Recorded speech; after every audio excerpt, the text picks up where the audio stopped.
Buongiorno e ben ritrovati per questa nostra nuova puntata di 7 in punto. Quest'oggi parliamo di politica e lo facciamo volentieri con una persona che ha attraversato anche diversi governi del nostro paese. Sto parlando di Teresa Bellanova, oggi nel coordinamento nazionale di Italia Viva, una donna che è stata un simbolo anche quando ha lasciato il Partito Democratico per entrare all'interno di Italia Viva e poi essere arruolata nei diversi ruoli di governo come Ministro delle Politiche Agricole e come Vice Ministro alle Infrastrutture e ai Trasporti con il governo Conte II e poi con il governo Draghi, ma ha avuto anche un'esperienza come Vice Ministro allo Sviluppo Economico nel governo Gentiloni. È stata poi in una commissione che io ritengo molto importante perché è la Commissione parlamentare d'inchiesta sul fenomeno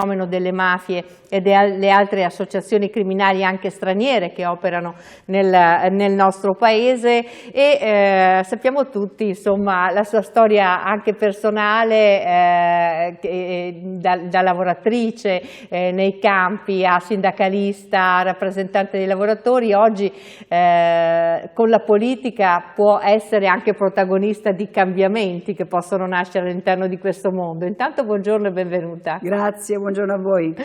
Iniziamo un po' da adesso. Italia Viva è in piena fase congressuale e quindi è un momento di grande discussione sul futuro di questo partito. Matteo Renzi l'abbiamo visto proprio in queste ultime ore in forma, è andato anche lui ad Atreju a parlare alla conferenza di Fratelli d'Italia. Che cosa c'è nel futuro di Italia Viva? Come vede il futuro di questo partito in un momento molto fluido all'interno della politica? Ma noi abbiamo dato vita ad Italia Viva perché siamo partiti da una consapevolezza profonda. Questo Paese ha bisogno non di urlatori, ha bisogno di politiche riformiste. Noi siamo il paese che ha una delle più grandi disoccupazioni d'Italia e in contemporanea siamo il paese dove le imprese hanno maggiore difficoltà a trovare competenze, a trovare persone che possano lavorare nelle loro imprese.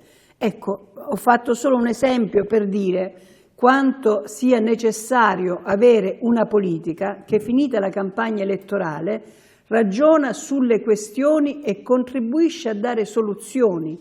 Quindi qual è il futuro di Italia Viva? Il futuro di Italia Viva è quello di mettere insieme i vari riformisti che sono un po' sparpagliati nel nostro Paese e andare a recuperare quel voto di quelle persone che pensano che la politica riguarda solo quelli che la fanno, quelli che non votano più, quelli che vedono campagna elettorale dove si promette tutto e poi si fa esattamente il contrario, come sta accadendo con il governo in carica, e allora Italia Viva si candida a questo, a mettere insieme politiche riformiste che devono guardare in Italia e devono guardare in Europa. E la sfida importante sulla quale stiamo discutendo anche nei nostri congressi è proprio la sfida, l'appuntamento delle elezioni europee, dove si vota con il proporzionale, ogni forza misura le sue energie, il livello di consenso che raccoglie tra i cittadini e da lì poi partiamo per discutere quale sarà il campo nel quale il riformismo potrà far vivere le sue proposte. Senta, in queste ore anche un ex ministro con cui lei ha collaborato, Marianna Madia, ha detto che ha nostalgia di Renzi come federatore, in quanto la Schlein, secondo la Madia almeno, non sarebbe la figura giusta per riportare dentro il Partito Democratico anche altri alleati. Secondo lei ha ragione o cosa bisognerebbe fare? Si sta comportando bene la Schlein? Beh, Marianna Madia è un'amica e io considero una donna intelligente. Io ho conosciuto Marianna appena arrivata in Parlamento e io ero già capogruppo del Partito Democratico nella Commissione Lavoro. Dice una cosa sacrosanta. La Schlein ha invitato 3 ex Presidenti del Consiglio e non ha invitato invece il Presidente del Consiglio Matteo Renzi, l'ex Presidente Matteo Renzi, che ha portato non solo aria nuova nel nostro Paese, ma ha portato una ventata di riforme. E la Schlein come si comporta? Si comporta come una persona che non c'entra nulla con l'essenza del Partito Democratico. Il Partito Democratico era nato, io ho creduto e sono stata convinta di portare avanti quel progetto, che era mettere insieme appunto i vari riformismi, perché la sinistra da sola non ce la faceva, il mondo cattolico uguale, l'area socialista era dispersa, quindi mettere insieme il riformismo laico, cattolico, socialista per essere un'alternativa vera in questo Paese. Con la Schlein si è ritornati non solo ai DS, ma a qualcosa di ancora più piccolo dal punto di vista dell'elaborazione. E allora sbaglia la Schlein, ma non riconosce quello che è stato fatto, perché c'è un astio personale oramai verso Matteo Renzi che fa perdere di lucidità. Come fa la Schlein a dire che bisogna fare un referendum contro il Jobs Act, la riforma del mercato del lavoro, che è stata fatta da Renzi, Presidente del Consiglio, ma in quel Consiglio dei Ministri c'era appunto Marianna Madia, che era Ministra alla Pubblica Amministrazione, c'era Franceschini, tra i maggiori sostenitori della Schlein, c'era Paolo Gentiloni, c'era Roberta Pinotti, c'era il gruppo dirigente del Partito Democratico.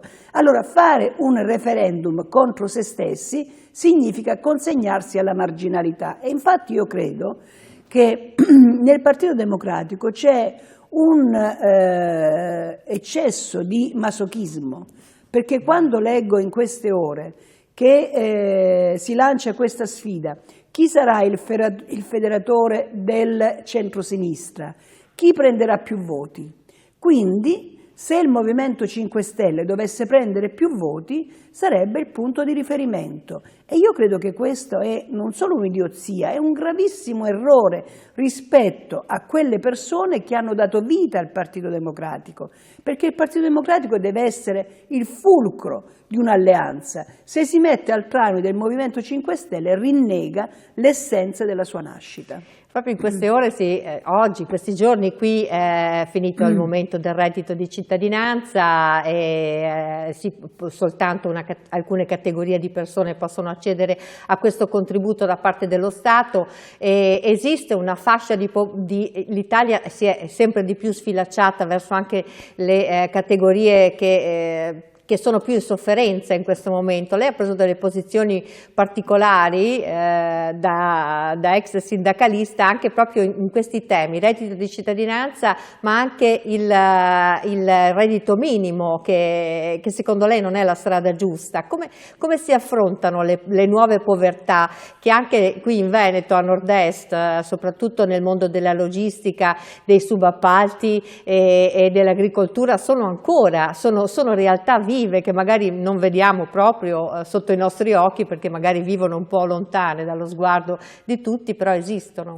Guardi, due questioni. Sul reddito di cittadinanza è stato un grave errore, perché voleva raggiungere obiettivi con uno strumento che era assolutamente inadeguato, perché se vuoi contrastare la povertà devi intervenire con misure che intervengono sulla povertà, non che diano un minimo di reddito senza farsi carico di tutto il resto.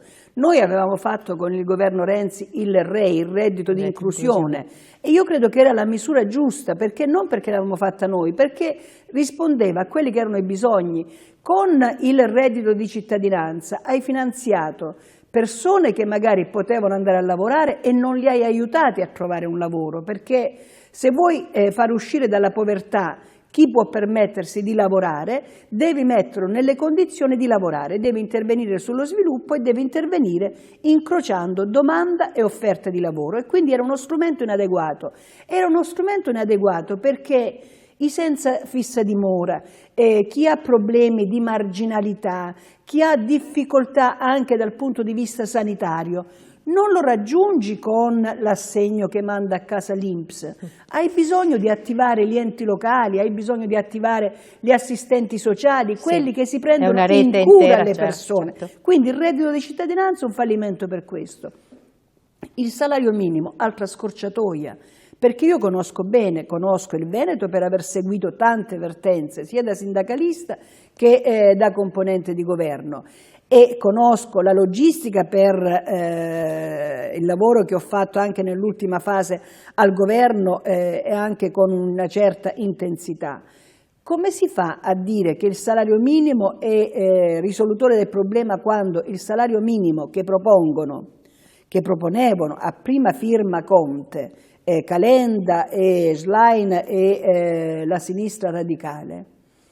Come si fa a dire che è una soluzione quando propone 9 euro l'ora lorde, comprensiva del ratio di tredicesima, di ferie, di trattamento di fine rapporto e così via cantando, e quel salario è inferiore a quello che oggi prevedono i contratti, per esempio, della logistica, anche quelli che hanno i salari più bassi. Quindi lo devi dire che ai lavoratori della logistica, alle commesse, a chi lavora nelle imprese di pulizia, non li stai migliorando il loro salario, ma devi essere onesto. Devi dire che laddove ci sono salari più bassi, non è che siccome tu fai il salario minimo il giorno dopo quelle figure avranno un salario più alto. Il rischio è che quelle figure non avranno proprio un salario perché chiuderanno completamente le aziende. Allora, se una sono battaglia anche tanti modi di mascherarle, le cooperative, esatto, i partite IVA. Bravissima. Allora, se una battaglia devi fare è quella di intervenire sullo sviluppo, di aumentare la produttività delle imprese, e devi fare una battaglia, visto che abbiamo un appuntamento importante come quello delle europee, di avviare una armonizzazione anche contrattuale a livello europeo, perché io che mi sono occupata anche dei call center, quando è stato posto il problema giustamente di aumentare il salario, di dare maggiore stabilità, molti alla fine hanno scelto di delocalizzare. E se delocalizzano in Albania, che è fuori dall'Europa, o delocalizzano in Romania, è dal punto di vista dei costi per le imprese uguali. Allora ti devi porre il problema che almeno all'interno dell'Europa devi avviare un percorso di armonizzazione dove non ci deve essere una guerra tra le imprese che sono fuori dalle regole e le imprese che rispettano le regole, le imprese che operano in uno Stato e quelle che operano in un altro. Quindi il tema dei salari è un tema molto più complesso, e individuare uno slogan non significa risolvere il problema, con l'aggravante che con il salario minimo, così come l'hanno concepito, da una parte si prevedeva l'aumento della tassazione, perché le imprese che non ce la potevano fare non è che erano aiutate con politiche industriali, sarebbero state aiutate con un di più che metteva lo Stato a disposizione di queste imprese. Dall'altro, nel momento in cui in un paese come il nostro, dove hai un alto livello di contrattazione, a meno che il sindacato non abdica al suo ruolo, che questa è un'ipotesi, visto che molti dicono che sta facendo politica il sindacato. E infatti il sindacato su questo si è diviso, perché la CISL, che ha sempre privilegiato la contrattazione e anche la contrattazione territoriale, ha giustamente detto che il salario minimo è un'offesa al ruolo del sindacato e anche dei lavoratori e delle lavoratrici. La CGIL, con una battaglia strumentale, perché la CGIL, quando io ero dirigente di quell'organizzazione, era assolutamente contro il salario minimo. La CGIL il 2015-16, quando abbiamo discusso del Jobs Act, era assolutamente contraria al salario minimo. Adesso, avendo assunto questa posizione ideologica strumentale contro il Jobs Act, è arrivata a dire che il salario minimo va bene. Le piazze sono piene, però. Quando le imprese decidono di uscire dalla contrattazione, nella gerarchia delle fonti viene prima la legge e poi il contratto. Si sono posti il problema se nel nostro Paese non si avvia un percorso come quello che avviò Marchionne con la Fiat, che uscì da Confindustria e disse: io non applico quel contratto. Con Marchionne le organizzazioni sindacali che ebbero il coraggio fecero un contratto e migliorarono le condizioni di vita dei lavoratori anche salariali.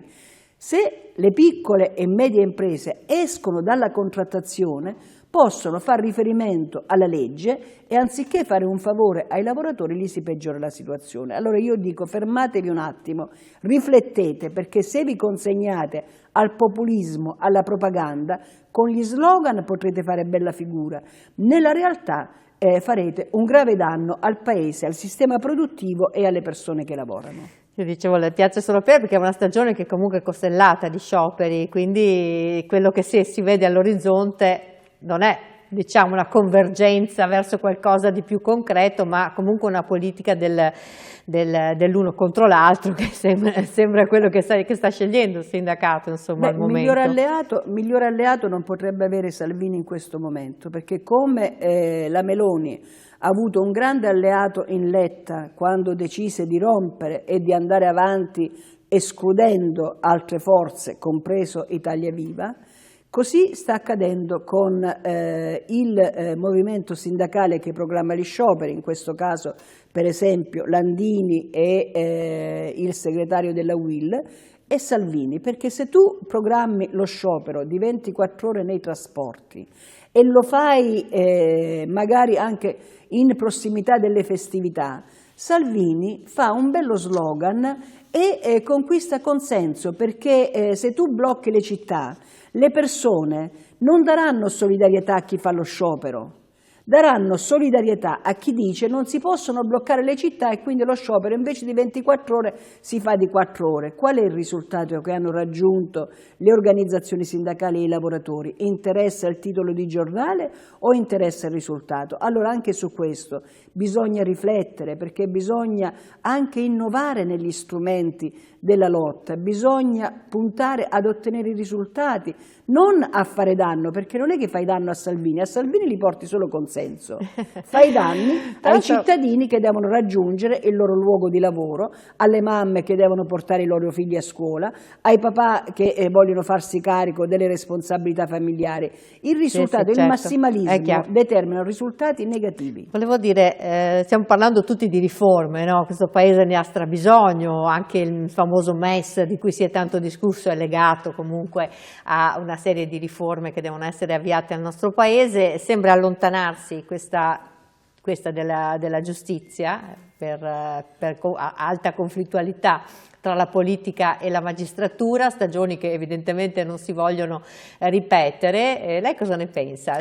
Perché diciamo che da un lato, ascoltando le posizioni politiche di diversi esponenti che gravitano intorno a quest'area centrale che non riesce a trovare una sua forma, c'è necessità di trovare un punto d'incontro, no? su questi temi che saranno il futuro del Paese.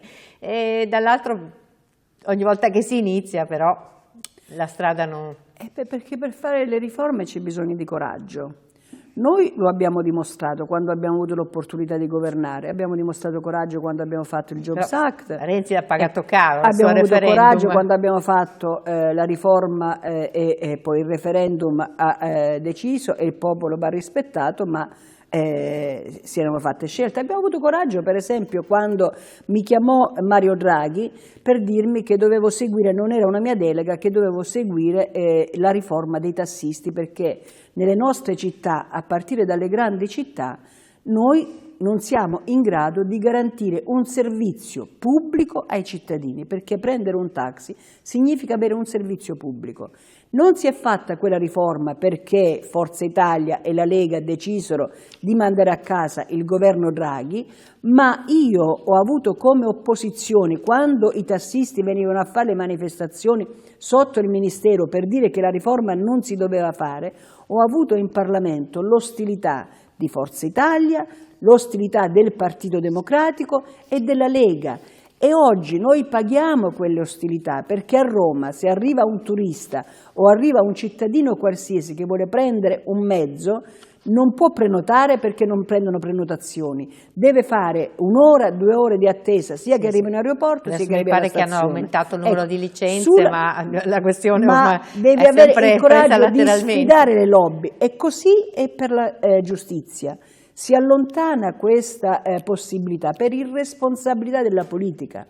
La Meloni non ha il coraggio di portare in Parlamento quello che il ministro Nordio ha promesso e ha detto di voler fare, con grave nocumento per la qualità della giustizia nel nostro Paese. Perché teme di dover pagare... Perché sfidare le lobby significa farsi carico anche di qualche contestazione, e invece si preferisce assecondare le cose così come stanno, con il risultato che i processi sono sempre più lunghi, che chi ha bisogno di giustizia spesso se la vede negata perché magari non ci sono più i tempi per farlo, perché la magistratura ritiene di preservare una sua intoccabilità, e poi ci sono persone che vengono magari condannate all'ergastolo e dopo tanti anni di carcere vengono assolti perché il fatto non sussiste.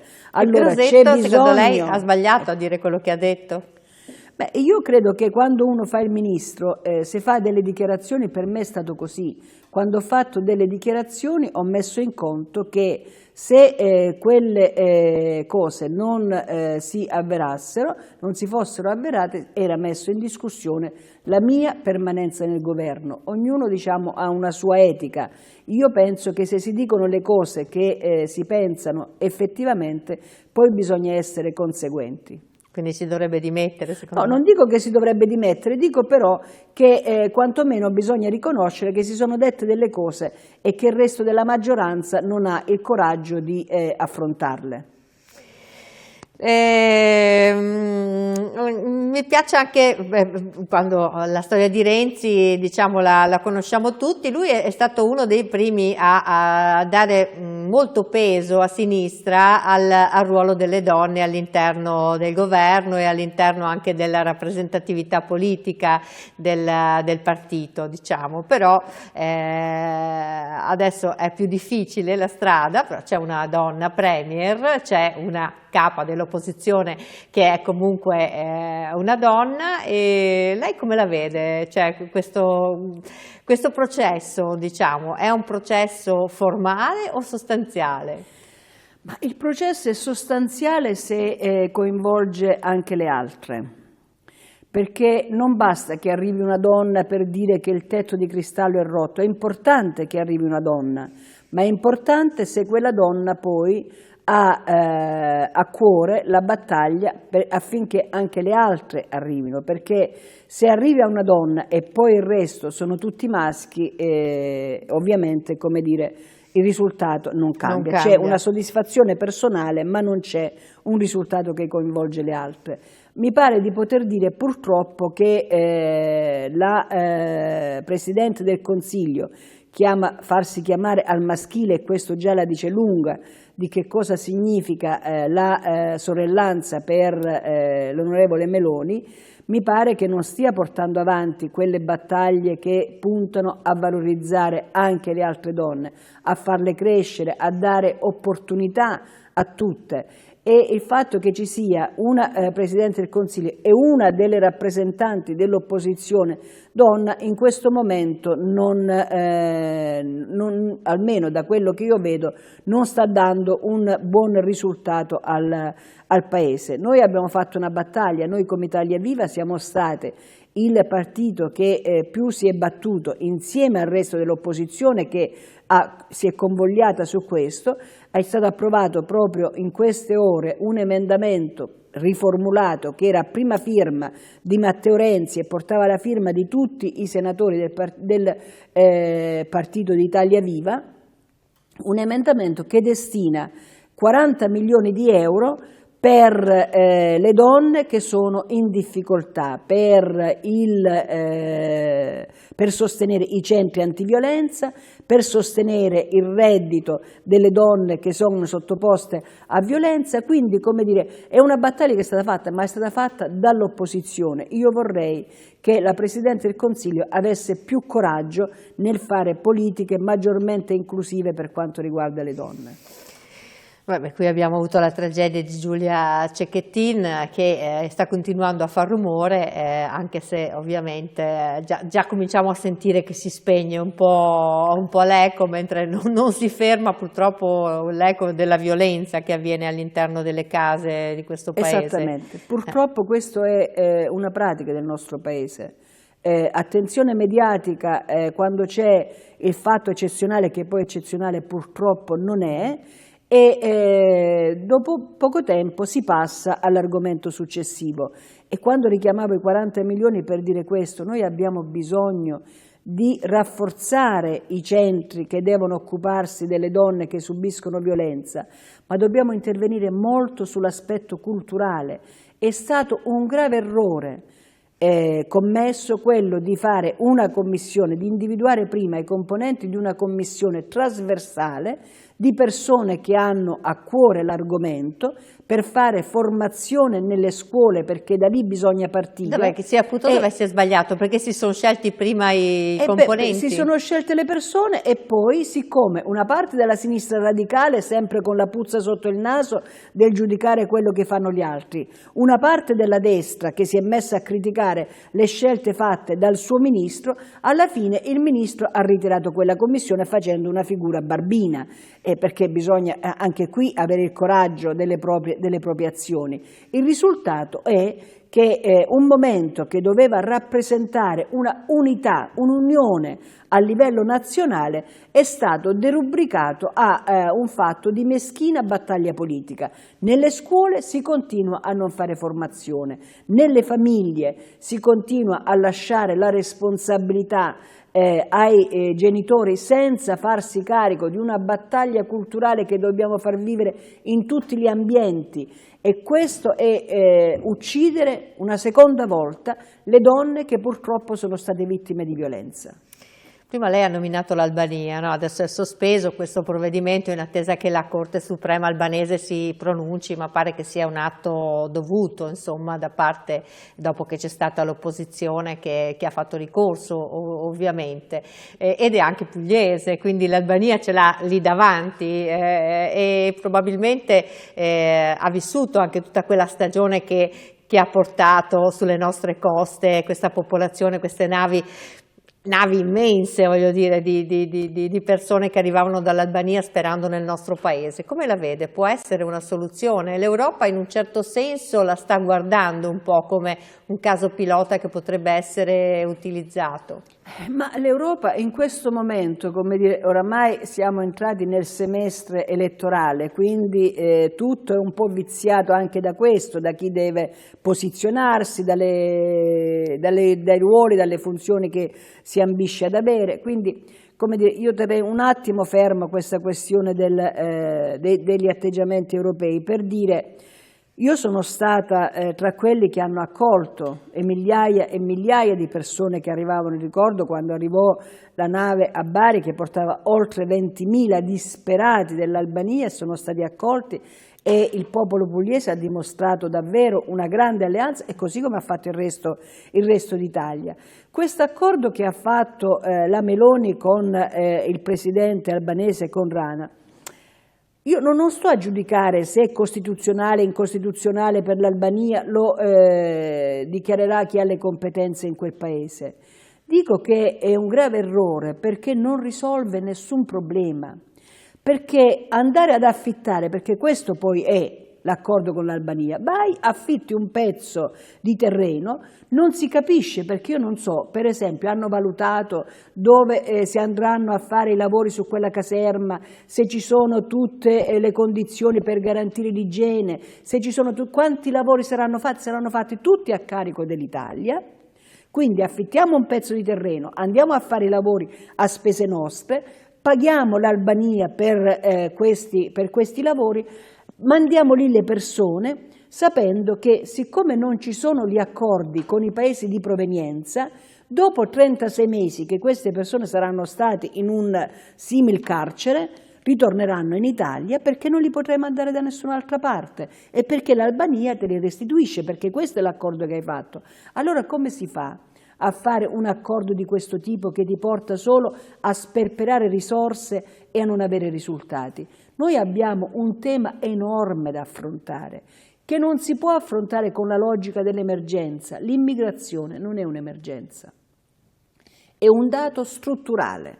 Noi possiamo pensare di voler mandare indietro, ma se uno vede suo figlio che sta rischiando di morire sotto le bombe, o di morire di fame, o di morire di sete, perché la guerra è guerra sempre, non è che la desertificazione che va avanti in Africa ha meno incidenza sulla vita delle persone. Allora una mamma, un papà che vede i suoi figli in questa condizione, magari li metterà anche su un barcone. Noi giudicheremo che hanno fatto un atto di infamia. Quelle famiglie penseranno a salvare la vita dei loro figli. Abbiamo finito il tempo purtroppo a nostra disposizione, il tema è troppo vasto per essere affrontato in poche battute. Io ringrazio Teresa Bellanova di averci portato anche una ventata di discussione dei temi che stanno interessando in questo momento la politica nazionale. In bocca al lupo per i vostri congressi, che so che sono anche qui in Veneto. Esatto. Grazie ancora e noi ci vediamo domani. Buona giornata, arrivederci.